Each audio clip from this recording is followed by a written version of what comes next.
Un grand chantier, c'est un bénéfice direct sur l'emploi. Ça crée de l'activité, ça crée du travail et donc des gens vont travailler sur le chantier. Toute l'ambition, c'est le chiffre de 7%. 7% des heures travaillées consacrées à du personnel en insertion. Donc c'est des personnes qui sont soit des chômeurs longue durée, soit des seniors qui ne retrouvent pas de travail, soit des jeunes qui n'ont jamais pu accéder au marché de l'emploi et qui donc se trouvent dans une situation extrêmement difficile. Objectif qui est partagé par l'ensemble des partenaires, c'est de réussir à remettre en emploi le maximum de personnes possible.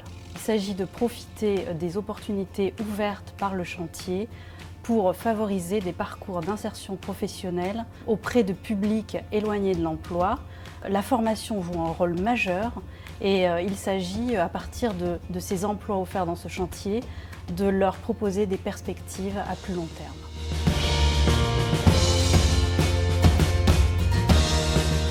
L'agence Activity est coordonnateur sur les clauses d'insertion qui permettent de mettre en relation les futurs employeurs dans le cadre des appels d'offres, les futurs employés bénéficiaires du RSA.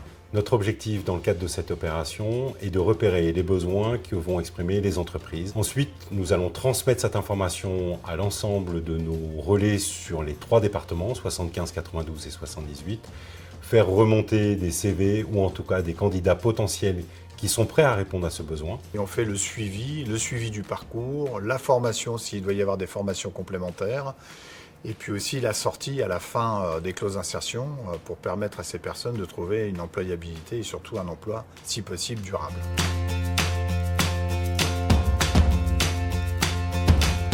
La volonté exprimée par SNCF Réseau et les services de l'État est de permettre que cette insertion soit la plus durable possible. Nous allons solliciter tous les organismes de formation qui, sur la région Île-de-France, ont une activité autour des métiers, des travaux publics et du bâtiment pour leur permettre de nous proposer, ou en tout cas de proposer à destination des entreprises, les formations qualifiantes, diplômantes ou l'accès à des habilitations telles que santé et sécurité au travail, des habilitations électriques, des habilitations de travaux en grande hauteur, d'élinguage, de travaux en milieu confiné, de règles de sécurité, pour permettre, sur des modules, sur des formations de plus longue durée, de former des personnes.